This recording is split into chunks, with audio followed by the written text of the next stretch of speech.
What if I told you the most powerful men in the world weren't heroes? They were monsters. Men who ruled an empire so vast it stretched across continents, yet couldn't control their own minds. One emperor declared war on the ocean. Another burned his own city and blamed innocent people. And one turned murder into entertainment. This is not fiction. This is ancient Rome. And these are the emperors who went insane. To understand how Rome created monsters, you first need to understand power. At its peak, the Roman Empire controlled over 60 million people. At the center of it all stood one man, an emperor. No elections, no limits. No one to say no. Imagine having absolute power at a young age, surrounded by betrayal, fear, and endless wealth. That's where our story begins. His name was Caligula. At first, he was loved. The people saw him as a fresh start, a young leader, a hopeful future. But something changed. Something broke. Just months into his rule, Caligula fell deathly ill. Some say he almost died. And when he recovered, he was no longer the same man. He became unpredictable, paranoid, cruel. He began executing people for no reason. Friends, allies, even family. Then, the madness became undeniable. Caligula declared himself a god. He demanded to be worshipped. He humiliated senators, turning powerful men into jokes. And then, he did something no one could believe. He declared war on the sea. Yes, the sea. He ordered his soldiers to attack the ocean and collect seashells as spoils of war. By now, Rome was terrified. No one knew what he would do next. Speaking against him meant death. Silence became survival. But behind palace walls, a decision was forming. Because when power becomes madness, only one thing can stop it. By the 4th year of his rule, Rome had stopped seeing Caligula as a leader. Now, they saw him as a threat. Not just to the people, but to the empire itself. Even the men closest to him, his guards, his protectors, began to whisper. Because when an emperor becomes unpredictable, no one is safe. Not even those sworn to protect him. The plan was simple. Wait, watch, and strike when he least expects it. In the year 41 AD, that moment came. Inside a palace corridor, away from the crowd, away from the throne, Caligula walked, unaware. Then suddenly steel flashed. Blades struck.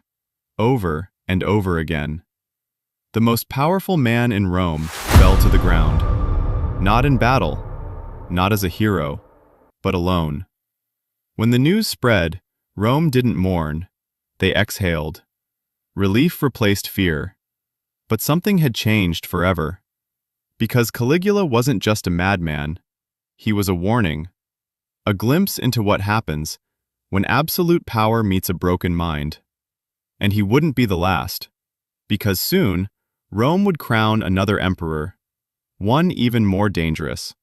His name was Nero. At just 16 years old, he became one of the most powerful men on earth. At first, things seemed calm. He was guided by advisors, controlled, managed. Rome hoped, this time, would be different. But beneath the surface, something dangerous was growing. Not madness, not yet, but ego. Nero didn't want to be just an emperor. He wanted to be admired, worshipped, applauded. He saw himself not as a ruler, but as an artist, a performer. He would sing, act, and compete in games. And no one was allowed to say he wasn't the best. Because in Nero's Rome, disapproval was dangerous. But admiration wasn't enough. Nero wanted control, total control. And when people stood in his way, they disappeared. Rivals, critics, even his own family. Step by step, the line between ruler and tyrant began to vanish. Then came the moment that would define Nero forever. A fire, a massive fire, one that would consume Rome itself. But the real question is, was it an accident, or did the emperor light the match? It started in the night, a small flame, in the crowded streets of Rome. At first, it seemed ordinary. Fires weren't uncommon, but this one didn't stop. The wind carried it from house to house, street to street, until suddenly the city was burning. For 6 days, the fire consumed everything. Homes, temples, entire neighborhoods, gone. Families ran with whatever they could carry. Some didn't make it out. The heart of the greatest empire on earth was collapsing into ash. And then, the rumors began. Some claimed that Nero watched the fire, from a distance, that he played music while Rome burned. Others said he wasn't even in the city when it started. So what's the truth? No one knows for sure, but what happened next made everything worse. As the flames died down, Rome demanded answers. Who was responsible? Who would pay? Nero made a decision. He blamed a group already feared, already misunderstood, early Christians. They were arrested, punished, used as scapegoats. And just like that, the anger of Rome shifted. With much of the city destroyed, Nero saw an opportunity, not to restore Rome, but to remake it, for himself. He built a massive palace, golden, luxurious, a symbol of power, while the people struggled to rebuild their lives. But power built on fear never lasts. The people grew restless, the army uncertain. Even the elites began to turn. Because Nero had crossed a line, not just as a ruler, but as a man. And now, Rome was ready to push back. Alone, abandoned, Nero fled. The emperor who once commanded millions now had no one. No army, no friends, no escape. As his enemies closed in, he faced the inevitable. And in his final moments, the ruler of Rome became just a man. 2 emperors, 2 stories, different paths, same ending. Power, corruption, isolation, destruction. But Rome hadn't learned, because years later, another emperor would rise. One who didn't just believe he was powerful, he believed he was a god. His name was Commodus, and unlike the others, his madness would be performed in front of the entire empire. His name was Commodus, the son of a respected ruler, raised in power, given everything. And yet, that wasn't enough. Because Commodus didn't just want to rule Rome, he wanted to become something more. Not a leader, not a king, a god. But unlike emperors before him, Commodus didn't hide his obsession. He displayed it, publicly, in the arena. He entered the Colosseum, not as a spectator, but as a gladiator, fighting for entertainment, for applause, for validation.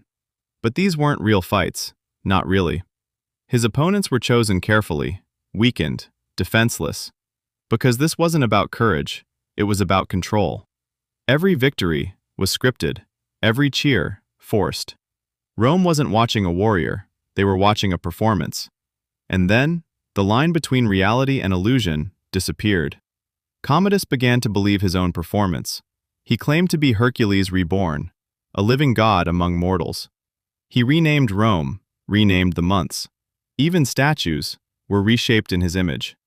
By now, Rome had seen this before, the madness, the ego, the fear.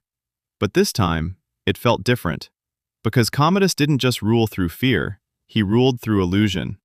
A world where truth didn't matter, only what he believed.